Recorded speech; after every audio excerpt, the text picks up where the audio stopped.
수술 방법은 어떻게 결정해야지 좋을까요? 네, 수술 방법은 절대적인 기준이 있는 건 아닙니다. 결국은 그 집도의 선생님들의 경험이라든지 능숙도라든지 성향이라든지 이런 거에 따라서 또 달라지거든요. 네. 그래서 한쪽에서만 뭐 이야기 들어보시는 것보다 뭐 다양하게 들어보시고 네. 그 결정하시는 것도 나쁘진 않은 것 같습니다. 네.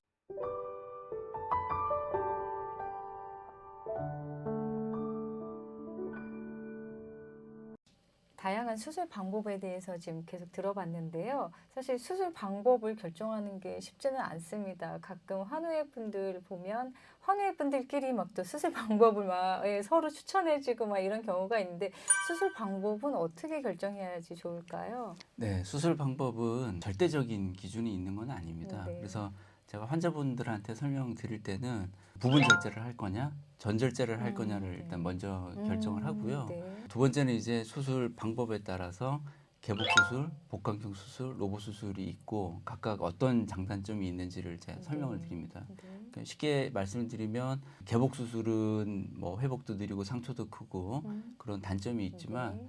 손을 넣고 직접 만지면서 하는 수술이기 때문에 제일 안전한 수술법인 거죠. 그리고 뭐 제일 확실하게 할 수 있는 수술법이기 때문에 장점이 있는 거고요. 그다음에 복강경 수술이나 로봇 수술은 이제 구멍 몇 개 뚫어놓고 수술하는 거기 때문에 상처도 적고 회복도 빠르고 통증도 적고 뭐 이런 이제 장점들이 있는 대신에 조금 이제 술기가 좀 어려운 단점이 있고 특히 이제 부분 절제에 대해서 복강경이나 로봇에 대해서 설명을 드리면 동영상에서도 보신 것처럼 이제 허열 시간을 최대한 줄여야 되거든요. 이제 신장이 피가 공급 안 되는 시간을 최대한 줄이고 그다음에 정상 신장 그 실질 부분이 최대한 적게 손상을 입어야 되는데 그런 그 위치가 어렵다든지 종양의 크기가 크다든지 이런 경우에는 복강경을 했을 때는 조금 어렵지만 로봇으로 했을 때는 그런 좀 이득이 있을 수 있습니다. 그래서 그런 거를 이제 충분히 다 설명을 드리고 이제 결정을 환자분이랑 같이 하고 있죠. 로봇 수술로도 전절제가 가능한 건가요? 네, 그럼요. 로봇 수술로도 전절제가 가능한데요. 네. 이제 그 이득이 부분 절제에 비해서는 그쵸. 조금 적을 수는 있죠. 어차피 전절제를 하게 되면 콩팥이 나와야 되는 크기만큼 크기가 또 있어서. 절개를 또 해야 되거든요. 네. 그러다 보니까 조금 이득이 조금 덜 할 수는 있습니다. 그리고 환자분들이 좀 오해하시는 분들이 로봇 수술을 하면 재발 안 하나 네, 뭐 이런 맞아요. 네. 말씀도 많이 하시거든요. 꼭 그건 아닙니다. 그래서 개복 수술이든 복강경 수술이든 로봇 수술이든 재발률이나 생존율이나 이런 종양학적인 그 관점에서는 거의 똑같다라고 설명을 드리고 이런 이제 환자 회복이라든지 뭐 이런 측면에서의 최소 침습 수술이 충분히 의미가 있다는 거 충분히 또 강조해서 설명을 드리고 세 번째는 콩팥을 얼마나 잘 보존을 해서 쓸 수 있는지 뭐 이런 측면에서 제가 설명을 드리고 이제 환자분이 이제 선택을 하시게 하는데 이게 또 절대적이지 않다라고 말씀을 드리는 게 결국은 그 집도의 선생님들의 경험이라든지 능숙도라든지 성향이라든지 이런 거에 따라서 또 달라지거든요. 그래서 어떤 선생님은 복강 수술을 거의 안 하고 로봇 수술을 많이 해보셨기 때문에 이거 복강경 수술이 이거는 나는 못할 것 같아 이럴 수도 있고 또 다른 선생님은 개복 수술이 워낙 또 익숙해서 이거는 복강경 로봇은 나는 자신 없고 이렇게 얘기할 수도 있거든요. 그래서 그거는 환자분의 종양의 그 위치라든지 크기라든지 상태도 중요하지만 집도하시는 선생님이 가지고 있는 경험이라든지 이런 거에서도 좀 달라집니다. 그래서 무조건 절대적으로 이거는 뭐 부분 절제를 뭐 이분은 로봇으로 해야 된다 이게 아니고 환자분과 집도의 선생님의 그 궁합이라고 해야 되나요? 그런 거에 따라서 조금 달라질 수 있습니다. 그래서 A 병원에서는 뭐 부분 절제하고 로봇으로 하자 그랬는데 뭐 B 병원에서는 뭐 복강경으로 또 가능하고 뭐 이런 좀 달라질 수 있거든요. 의견들이. 그래서 한쪽에서만 뭐 이야기 들어보시는 것보다 뭐 다양하게 들어보시고 결정하시는 것도 나쁘진 않은 것 같습니다. 계속해서 수술 방법에 대한 이야기를 좀 해보려고 하는데요. 고주파와 냉동요법도 있는데 이런 시술은 또 어떤 환자분들에게 하는 건지 좀 이야기해 주세요. 네, 우선 그 두 가지 치료가 어떤 건지 간단하게 설명을 드리면 네. 고주파 그 열치료라는 거는 이제 종양 부위에 침을 이렇게 꽂아가지고요. 네. 고주파를 이렇게 에너지를 줍니다. 그러면 이제 네. 열이 발생하고 그 열로서 그 종양을 태워버리는 시술이고요. 냉동요법이라는 것도 그 반대입니다. 또 침을 꽂고 얼려버리는 거죠. 네. 굉장히 낮은 온도로 음. 떨어뜨렸다가 올렸다가 반복함으로써 아, 네. 세포를 이제 죽여버리는 아, 이렇게 방법이 얼렸다 냉동치료. 녹였다 예. 얼렸다 녹였다를 그래서 반복하면서 그렇게 치료하는 방법이고요. 네. 요거는 이제 장점이 수술처럼 이렇게 다 열어놓고 이렇게 하는 게 아니라 네. 그냥 영상을 보면서 초음파나 CT를 보면서 거기 위치를 찾아서 찔러가지고 네. 바로 시행을 할 수가 있기 때문에 수술이 어려운 환자분들, 굉장히 고령이고 네. 뭐 여러 가지 동반 질환이 많아서 네. 이제 큰 수술하기에는 굉장히 어려워. 부담스럽다든지 네, 네. 이런 분들한테 음. 이제 제공을 할 수가 있고요. 네. 두 번째는 일단 사이즈가 작아야 됩니다. 음. 사이즈가 이제 2cm, 3cm 이렇게 넘어가기 시작하면 네. 제대로 다 안 태워질 수 있거든요. 네, 네. 그래서 재발을 하는 경우들도 있고 좀 심각하게는 조금 큰 것 같은 경우에 잘못하면 오히려 그냥 전신 전이가 이루어지거나 네, 이럴 수도 네, 있습니다. 네. 그래서 크기가 일단 작아야 되고 네. 그런 분들한테 제한적으로 좀 이제 하기도 합니다. 네. 그리고 또 다른 그 경우에 좀 활용을 좀 하는데요. 네. 이게 다발성으로 많이 생기는 경우에 네. 이렇게 특히 포니페일 린다우 증후군 네, 네, 같은 네, 경우에는 뭐 한쪽에만 뭐 10개씩 이렇게 생기는 분들도 있거든요. 네. 근데 양쪽에 이렇게 생기니까 네. 뭐 그렇다고 양쪽 다 절제를 해버리면 이제 투석으로 들어가니까 네. 최대한 제거를 많이 하기 위해서 이용을 하는데 저희 같은 경우는 사이즈가 좀 큰 거는 수술장에서 이제 부분 절제를 하고 그다음에 그냥 CT나 초음파에서는 잘 안 보이지만 네.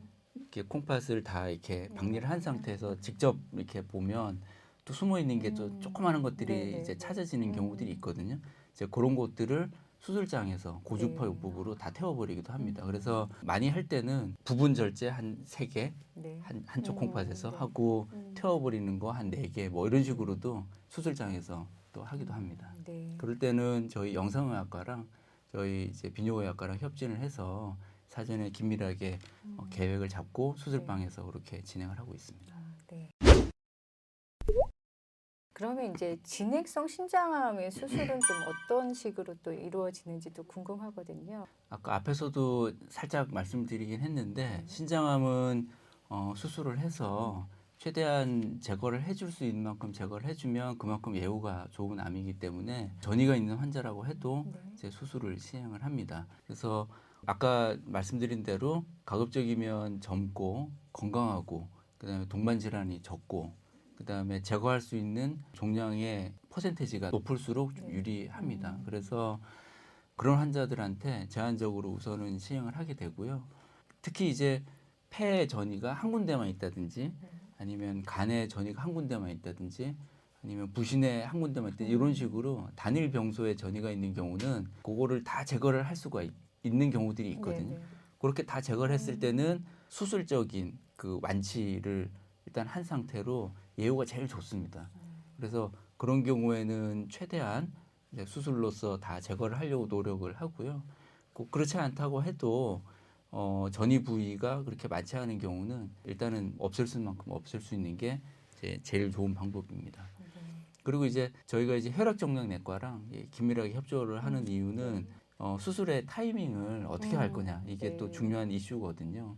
그래서 이전에 특별한 치료 방법이 없을 때는 이제 수술을 최대한 적극적으로 해서 다 제거를 하는 게 목적이었지만 지금은 좋은 약제들이 많이 나와서 표적 치료제도 있고 이제 면역 그 항암제, 이제 면역 요법들도 많이 있어서 이전이랑 이제 좀 많이 달라진 측면이 있거든요. 그래서 이런 전이 환자에 있어서 수술을 먼저 하고 약을 쓸 건지 약을 먼저 쓰고 수술을 할 건지 뭐 이런 것들에 대한 연구들이 많이 진행되고 있고요. 요즘은 한 반반 정도 되는 것 같습니다. 그래서 처음부터 수술을 먼저 빨리 하고 약을 쓰는 게 좀 유리해 보이는 환자들이 있고요. 또 워낙 상태가 이렇게 좋지가 않아가지고 수술로 제거가 어렵다든지 아니면 수술이 굉장히 어려운 환자들 이런 분들은 약물요법을 먼저 해서 사이즈도 줄이고 침범 부위도 최대한 줄인 상태에서 이제 수술을 하는 그런 경우들이 좀 많아졌습니다. 또 하나 궁금한 게 양측성 신장암 환자분들도 더러 계시거든요. 이런 분들은 수술을 어떻게 해야 되는지 네. 한꺼번에 또 이게 할 수 있는 건지 하루에 아니면은 뭐 또 조금 시일을 두고 하는지 또 그런 것 좀 궁금하거든요. 네. 양측성 신장암 환자들도 네. 이제 뭐 드물지 않게 네. 오시는데요. 이제 결국은 그 사이즈나 뭐 이런 거에 따라서 달라지겠죠. 그래서 네. 한쪽을 전절제를 해야 되느냐 말아야 네. 되느냐. 한쪽이 3기가 의심이 되고 사이즈도 크고 그러면 그건 당연히 전절제를 일단 해야 될 거고 네. 나머지 부위가 부분 절제를 어떻게든 이제 하려고 노력을 하는 거죠. 그래서 뭐 둘 다 부분 절제가 가능하다 그러면 당연히 둘 다 부분 절제를 최대한 노력을 해서 할 거고 일반적으로 판단이 전절제냐 부분 절제냐를 좀 고민할 상황에서도 가급적이면 이제 부분 절제를 하려고 이제 노력을 하죠. 네. 그리고 이걸 한 번에 할 거냐 네. 아니면 나눠서 할 거냐 네. 이것도 이제 중요한 문제 중에 하나인데 환자분의 기본적인 신장 기능이 어떤지 그다음에 지금 접근해야 되는 방법이나 이런 게 어떤지 그래서 그런 것들을 고려해서 결정을 하고요.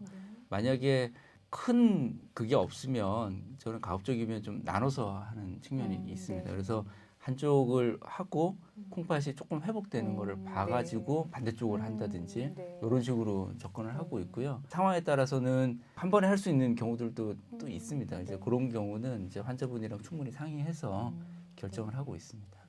네, 교수님과 다양한 수술 방법에 대한 이야기를 나눠봤습니다. 많은 분들에게 도움이 됐으면 좋겠네요.